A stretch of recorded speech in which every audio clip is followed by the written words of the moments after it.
విపరీతమైన కల్ముషమైన రాజకీయాల మధ్య మనం నిలబడి ఉన్నాం కాబట్టి ఏం జరుగుతా ఉన్నాయో మీ అందరికీ తెలుసు. పులివెందుల నుంచే నేను మొదలు పెడతా. ఇక్కడే చిన్నారని చూశారు. అంతటి సౌభ్యుడు బహుశా ప్రపంచంలో ఎవడో ఉండడేమో.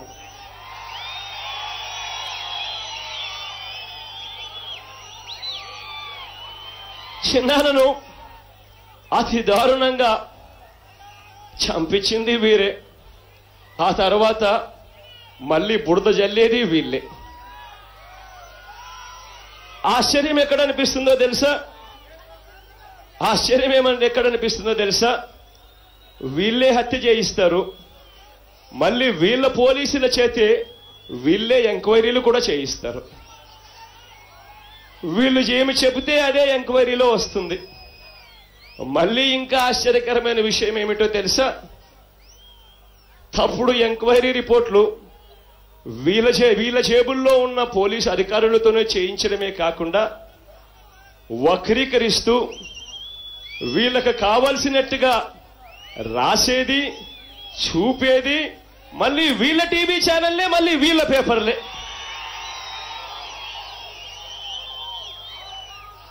నిజంగా వీళ్ళు పన్నుతా ఉన్న కుట్రలు చూసినప్పుడు, కట్టుకథలు చూస్తా ఉన్నప్పుడు వీళ్ళు చెప్తా ఉన్నవి నిజంగా రాజకీయాలు ఇంత దిక్కుమాలిన పరిస్థితిలోకి నిజంగా దిగజారడం సబబేనా అనిపిస్తుంది. ఇంతటి దారుణంగా ఇవాళ రాజకీయాలు దిగజారాయి. ఆశ్చర్యం ఏమిటో తెలుసా? కడప జిల్లాలో గెలిచలేము అన్న నిర్ధారణలో వాళ్ళు ఉన్నారు. ఆ నిర్ధారణకు వచ్చిన తర్వాత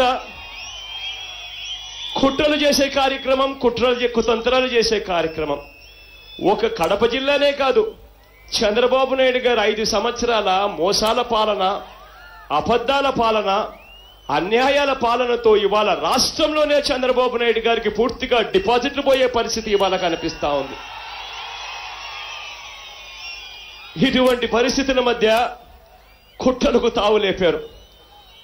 ఇటువంటి పరిస్థితుల మధ్య కుట్ర ఏ స్థాయిలో ఉందో ఒక్కసారి గమనించమని అడుగుతా ఉన్నా. చిన్నన్నగారిని చంపేస్తే జమ్మలమడుగులో తిరిగేవాడెవడు ఉండడు అని చెప్పి చిన్నన్నగారిని చంపారు. చంపిన తర్వాత ఆ నేరాన్ని కుటుంబ సభ్యుల మీదనే వేసేస్తే, ఆ తర్వాత అన్యాయంగా ఎవరినైనా అరెస్టు కూడా చేసేస్తే, ఆ తర్వాత చివరకు పులివెందుల్లో కూడా ఎన్నికలు జరిపే వాళ్ళు కూడా ఉండరు అని చెప్పి కుతంత్రాలు పండుతా ఉన్నారు.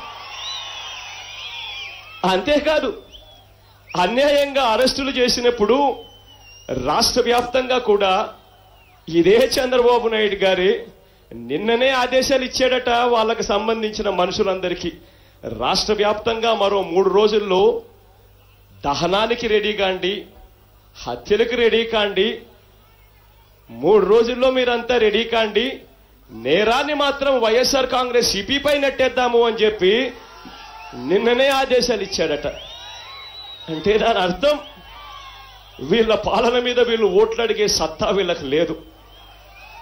అబద్ధాలతో, మోసాలతో ప్రజలు విసిగెత్తిపోయారన్న సంగతి వీళ్ళకు తెలుసు. కాబట్టి ప్రజల దృష్టిని మరల్చడానికి ఎన్నికలంటే చంద్రబాబు నాయుడు గారు 5 సంవత్సరాల పాలన మీద ఎన్నికలు జరగకుండా కేవలం కడపలో హత్య రాజకీయాల మీద ఎన్నికలు జరగబోతా ఉన్నాయి అని చెప్పడానికి నిజంగా చంద్రబాబు నాయుడు గారు పన్నుతా ఉన్న ఈ కుట్రలు చూసినప్పుడు బాధ అనిపిస్తుంది. మీ అందరితో కూడా నేను ఒకటే విజ్ఞప్తి చేస్తా ఉన్నా. మీ అందరితో కూడా నేను ఇదే విజ్ఞప్తి చేస్తా ఉన్నా. నాకు తోడుగా నిలబడ్డారు, నాకు అండగా నిలబడ్డారు. నాన్న చనిపోయినప్పుడు మొత్తం కాంగ్రెస్ పార్టీతో నేను పోరాడుతా ఉన్నప్పుడు, అధికారంలో కేంద్రంలో కాంగ్రెస్ పార్టీ, రాష్ట్రంలో అధికారంలో కాంగ్రెస్ పార్టీ,